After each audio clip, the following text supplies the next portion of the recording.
Hello guys, how are you today? I hope you are doing well. My name is Gael and I am a student. I am studying languages, so I will be a teacher in the near future, I hope.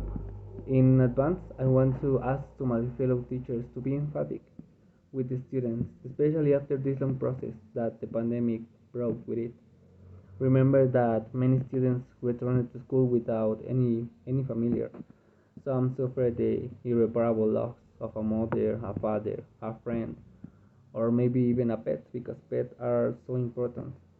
Um, or even suffer from the disappearance of a mother, sister, grandmother, because we all know what condition our country is in today. So nobody knows the reality that our students live. That is why, as a teachers, not only of some subjects, but as good teachers of life, we need to be emphatic teachers. We need to be that kind of teachers that we dream of having when we were younger. So today I bring you to all of you a very interesting topic, and it is about how to correct to our students. But why is it important to talk about? Well, there are many books and there are many websites where you can find many tips on how a teacher should correct their students. And you may wondering what is the difference with the between seeing this presentation and simply reading a book where you can find this kind of information. Well, today I speak to you from the perspective of a student who will be a teacher in the future, as I was saying. That is the difference. In the book, they can explain to you from the point of view of the teachers, but what about us? What about the students? Who has asked to us? So let's get started with the presentation. Okay, we're going to start with today's first topic, which is related to skill that a language teacher should have. Because really knowing a language, knowing how to speak it, or even having a certification, it is not the same as knowing how to teach a language. Because what is the use of knowing how to speak English very well if you don't know how to teach it? It is not enough to hire teachers with a good level of language who are not prepared to these great tasks such as teaching. So we need to know to our students and their needs. This leads us to the next point, which is to know our students. It is necessary to know the specific purposes for which they need to learn. It is necessary to know their way of learning, their topics of interest, to be able to adapt them to a good class. Then, it is necessary to ask, how would my students like to be corrected? In the best case scenario, our students will be prepared to be corrected by teachers. But what if not? It is necessary to make it clear that as teachers, we will be correcting mistakes for our students. Therefore, it is necessary to know how to correct and for them to keep in mind that they will be constantly corrected.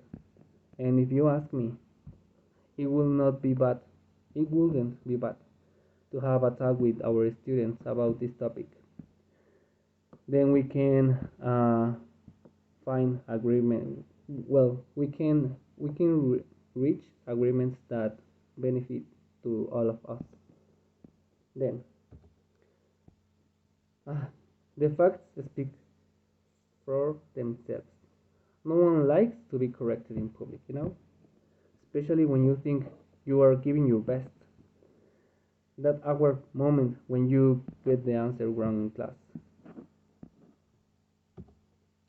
How do we feel? What do we usually do in those situations? Nothing. Just shut up and try to correct our mistakes after being exposed in public. And to think about the idea of never participating again. So we feel incapable of achieving something and it limits our desire to learn. Okay, the impact on the paper. We are doing our students a favor because we make them realize their mistakes, but at what cost? What is the cost? Doing this activity can cost us the trust of our students. They will be a barrier the next time they want to participate in class. This is for the simple fact of not wanting to be embarrassed again. Then, the classroom should be a safe place to learn and make it clear that making mistakes comes with the learning process. From my point of view, it is essential that students keep this in mind as a rule. Then, this brings out to us to the next topic, which is to create an environment of reciprocity in which students and teachers are equal. Because as humans, we all make mistakes. Even a teacher who has spent most of his life doing the hard working of teaching. Another important aspect is to tell our students to be autonomous people, not to stick only with what the teacher tells them in class. It is necessary to motivate them to use their critical thinking.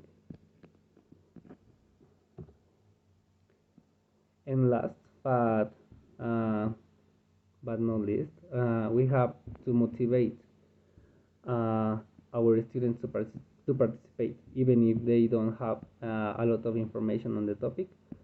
It is necessary to make them feel confident that any kind of information is valuable.